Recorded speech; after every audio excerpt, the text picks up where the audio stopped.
Anda kembali di Apa Kabar Indonesia Siang, pemirsa. Kita lanjutkan perbincangan kita bersama dengan Bang Habibur Rahman dan Pak Truno Yudo. Mungkin sebelum saya menanyakan alasan dibalik pembentukan Direktorat Cyber, mungkin saya mau lanjutkan sedikit ke Bang Habibur Rahman.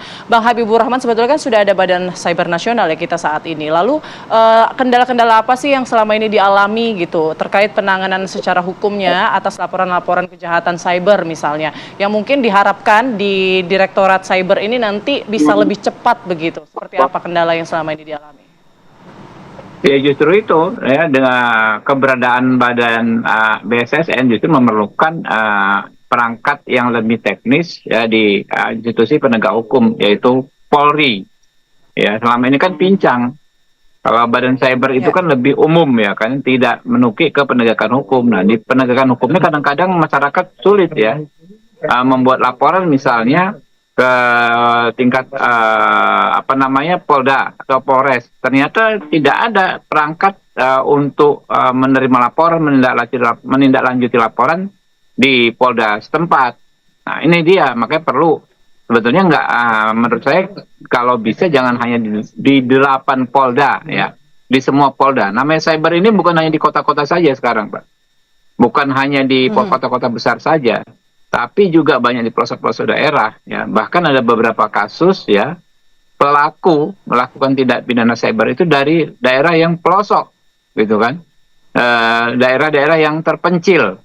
Mereka bisa melakukan kayak ada dulu pernah kalau nggak salah satu daerah terpencil di Sumatera Selatan ya, satu kampung itu bisa rame-rame orang melakukan yang namanya peretasan rekening ya, pembobolan rekening dari desa gitu loh. Nah, yang seperti ini perlu dijawab segera. Ini namanya kan tantangan zaman, ya. Perlu lah yang namanya penegak hukum melengkapi dirinya ya, agar sistemnya bisa merespons setiap dinamika yang terjadi di lapangan. Oke, kalau begitu saya mau ke Pak Truno Yudo. Pak Truno Yudo, ini menyambung yang dikatakan oleh Bang Habib tadi, kalau bisa jangan hanya di 8 Polda, tapi perangkatnya ini di seluruh Polda begitu. Tanggapan Anda seperti apa? Dan mungkin juga sambil bisa menjelaskan apa yang sebetulnya menjadi alasan strategis dari di reserse cyber di 8 Polda jajaran ini, Pak Truno Yudo. Ya, terima kasih Mbak Putri dan Mbak Vena. Kami jelaskan bahwasannya Bapak Kapolri sekali lagi menyampaikan restrukturisasi organisasi yang ada di Direktorat Siber ini termasuk juga bagian daripada adanya peran dari yang terhormat dari legislatif, di mana menampung aspirasi masyarakat, kemudian secara instrumen atau regulasi, undang-undang kemudian dikeluarkan dan kemudian jadilah Perpres juga termasuk diantaranya, termasuk juga susunan organisasi dan tata cara kerja. Nah tentu harmonisasi dari langkah-langkah yang sudah dilakukan ini merupakan suatu langkah strategis. Tadi juga disampaikan oleh Mbak Vena, Mbak Putri terkait adanya lembaga atau badan lainnya. Tentunya ini sebagai bagian daripada kolaboratif. Langkah-langkah dalam penegakan hukum, pelayanan dan perlindungan khususnya di bidang tindak pidana siber ini menjadi langkah secara harmonis.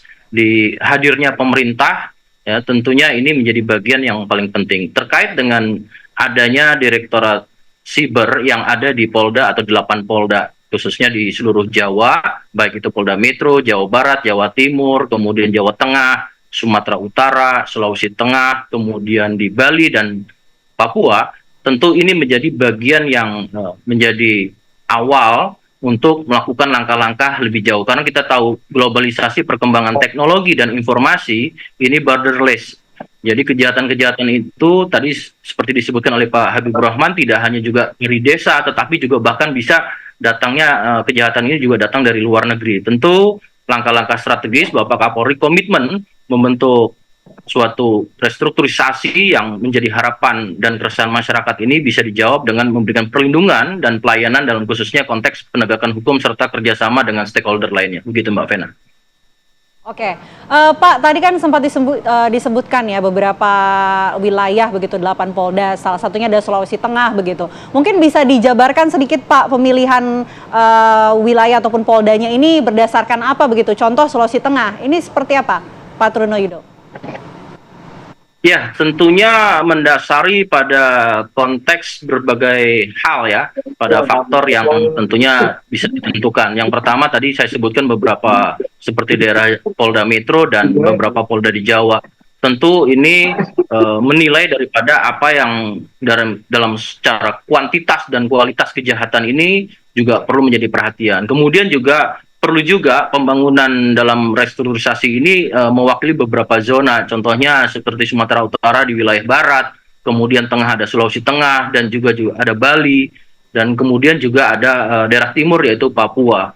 Namun tentunya apa yang menjadi harapan masyarakat ini juga menjadi tugas bersama secara kolaborasi. Tentu terus kita akan mengembangkan, walaupun di tingkat Bareskrim sudah ada direktorat tersendiri yang selaku pembina fungsi teknis dan backup secara teknis, dan tentunya juga perlu diketahui seluruh Polda ini sudah ada salah satu subdit di Direktorat Reserse Kriminal Khusus yang menangani masalah siber. Namun demikian perkembangan ini tentu masih menjadi harapan masyarakat, dan tentunya ini menjadi bagian kolaborasi kita bersama.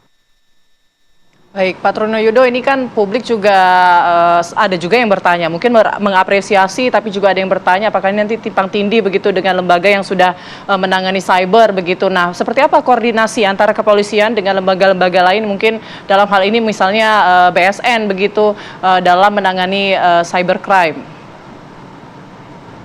Ya, tentunya dalam suatu peran ya, peran ini ada yang sebagai substitusi, supported, sebagai tugas dan fungsinya.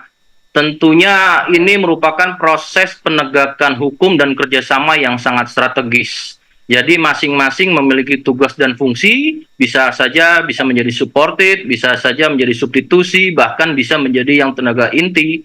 Tentunya memiliki source yang masing-masing bisa saling menyokong dalam proses khususnya penegakan hukum pada Polri, dalam khususnya bidang tindak pidana siber, dan juga melakukan kerjasama dan koordinasi secara strategis begitu, Mbak. Oke, kalau begitu saya mau kembali ke Bang Habib. Bang Habib, ini tanggapan dari DPR RI mengenai sumber daya manusia, SDM, ataupun sarana prasarana di Polri saat ini seperti apa, Bang? Ya, sudah tepat ya.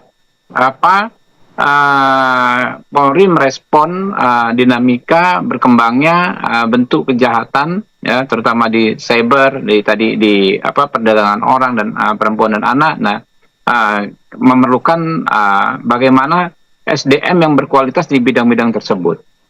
Dengan dibentuknya direktorat, maka anggota Polri juga akan terpacu ya,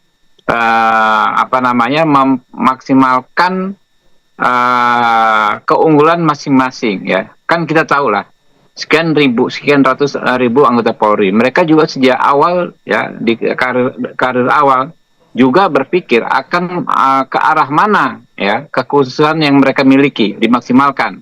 Apakah misalnya di lalu lintas, apakah misalnya di di sabara, ataukah misalnya di kriminal khusus ya, tindak pidana kriminal khusus seperti tiga ini yang saya sebutkan. Ya. Nanti kan pasti akan banyak berbagai macam pelatihan ya, peningkatan kualitas SDM yang akan ya disediakan baik di institusi Polri maupun di luar ya, bahkan di luar negeri sekalipun. Jadi sudah pas ya, SDM Polri pasti akan lebih maksimal dengan adanya direktorat khusus seperti ini. Baik, terima kasih banyak penjelasannya dan juga waktunya Bang Habibur Rahman selaku Wakil Ketua Komisi 3 DPR dan juga Kabid Polri, Pak Brigjen Pol Truno Yudo. Terima kasih Bapak-Bapak telah bergabung bersama kami. Sehat selalu.